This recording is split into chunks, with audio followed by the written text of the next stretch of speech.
Génesis capítulo 5 fue escrito por Moisés para hablar acerca de la importancia del origen del pueblo y cuál iba a ser su descendencia, conocido como un libro de las genealogías. Cuando los cristianos leemos esto de las genealogías, nos parece algo muy irrelevante y muy aburrido. Sin embargo, para el pueblo de Israel era muy importante saber cuál era el origen y cuál era su descendencia.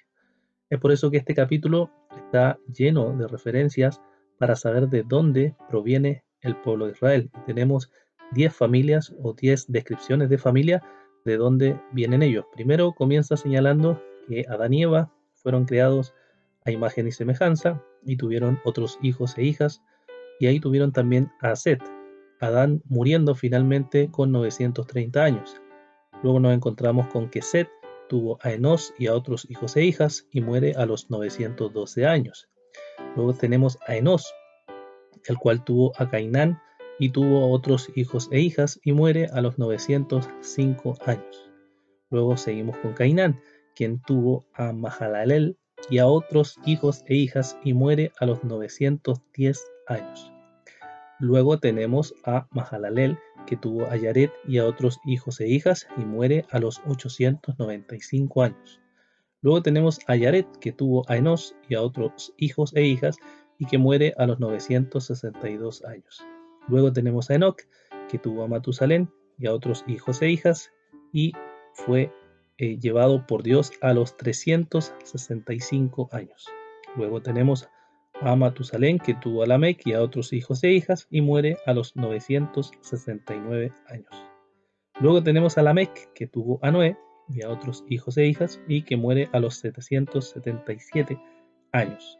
Lamec expresa la esperanza que él tenía en Noé y luego termina el capítulo hablándonos de que Noé a los 500 años tuvo a Sem, a Cam y a Jafet. Entonces cuando vemos toda esta descripción, hermano, nos preguntamos qué relevancia tiene esto. Y en esto podemos meditar en las siguientes cosas. Primero, qué cosas nos parecen curiosas y que son relevantes en el capítulo y también relevantes, como veremos, para nosotros. Podemos meditar en tres cosas. Primero, la descendencia, luego la muerte y luego la esperanza. ¿Por qué es importante la descendencia? Ya dijimos que era muy importante porque a través de la descendencia se mostraba cuál era el origen del pueblo de Dios. Y la descendencia era importante porque nos está apuntando a que la muerte va a llegar, y como la muerte va a llegar, entonces era importante dejar descendencia. Muy importante dejar descendencia. ¿Por qué a nosotros en esta cultura no nos parece importante la descendencia? ¿Por qué nosotros pensamos más en el presente que en el futuro? En el mundo antiguo era muy importante dejar una descendencia física. Esto quiere decir tener muchos hijos, porque si recuerdan el capítulo 1 tiene que ver con fructificar y multiplicaros. Uno de los propósitos por el cual Dios nos creó, es para tener hijos, Y eso se ha vuelto en nuestra cultura muy diferente porque mucha gente, por ejemplo, no quiere tener hijos. Muchos cristianos se oponen al aborto, pero a la vez se oponen a tener muchos hijos. Sin embargo, la Escritura nos señala que los hijos son bendición del Señor. Pero además de hijos físicos, tenemos también la descendencia espiritual que dejamos a través del legado que dejamos a nuestros hijos, o también en la iglesia como hijos espirituales que llegan a la fe y que son conducidos a la voluntad del Señor. También podemos reflexionar en torno a la realidad de la muerte. Nuestra cultura está muy envuelta en tratar de olvidar la muerte, viviendo el presente, viviendo día a día como si la muerte no existiera. De vez en cuando llegan algunas enfermedades que nos recuerdan constantemente que la muerte está ahí presente, que a un paso estamos siempre de morir y que no hay forma de escapar a esa realidad que es la consecuencia del pecado. ¿Meditamos realmente en esta consecuencia?